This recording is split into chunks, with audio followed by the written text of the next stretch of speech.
just a bit about the history of Lord Bhairav. Who is Lord Bhairav, and where do we see Lord Bhairav in the scriptures? So Bhagwan Bhairav is a more fierce form of Lord Shiva, and we find his references mentioned in the Puranas, Shiva Purana, Skanda Purana and other texts, and a lot of it is also in the Tantras.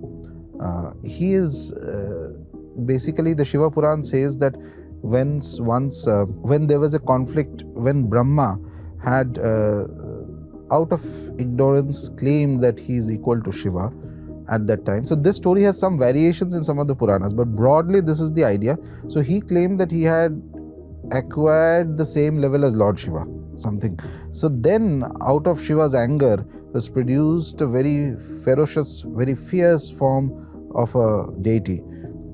And using the nail of his left hand ring finger, he cut off the fifth head of Brahma, the head that had made this claim. Okay. He cut off that head. And this form was known as Kala Bhairava. Then Shiva tells that Kala Bhairava is named so. Bhairava means somebody who both creates, sustains, Bharana, sustains, and maintains the universe. Sustains, maintains, destroys the universe. Not only that, he is also called Kala. That means that he is beyond time. He is something, even death is scared of him. Okay. So he is that powerful a form, ferocious, yes, that powerful, that ferocious, but that intensely spiritual. There's an intensity of Bhairava which is rare in, which is a clear differentiation from normal conception of Shiva. And then the Puranas also state that actually there is no difference between Shiva and Bhairava. It is the Maya of Lord Shiva that makes people think that Bhairava is different from him. So Kal Bhairav or Shiva it's like one deity taking on two different aspects.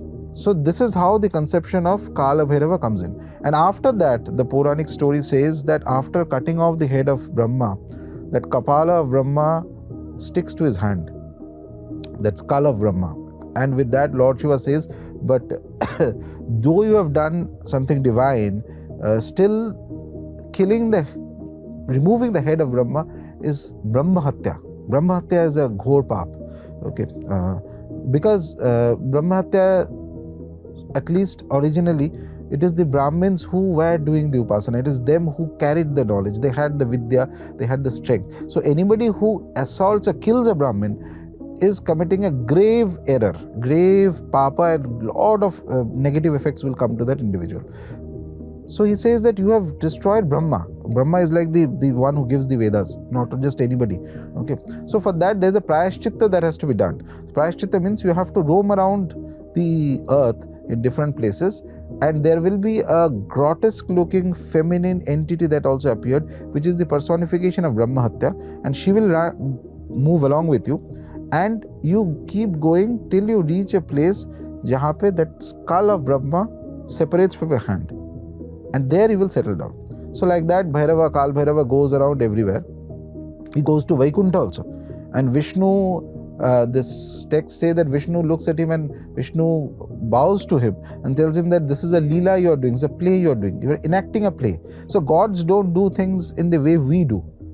Even all their activities, even this is a play they are doing. They have that sense within them. They are not attached to ki maine. So even when they are destroying something, they are not doing it out of anger, the way we do it, with anger and attachment. No. Okay. They are at all times dharmic. Every activity of them is rooted in dharma, in their perception of dharma, in their dharma. Okay. So Vishnu then gives him portion of Vishnu's own blood into the Kapala, okay, and tells him that you go there, go to Kashi. So he goes to Kashi, and in Kashi that skull falls from his hand, and the place where it falls is called Kapal Mochan. Okay. And that curse of Brahmahatta leaves him from there. And then he stays in Kashi, and he becomes the Kotwal, the guardian of Kashi. Okay. Kal Bhairava becomes famous as the guardian of both the physical place called Kashi as well as the spiritual state called Kashi.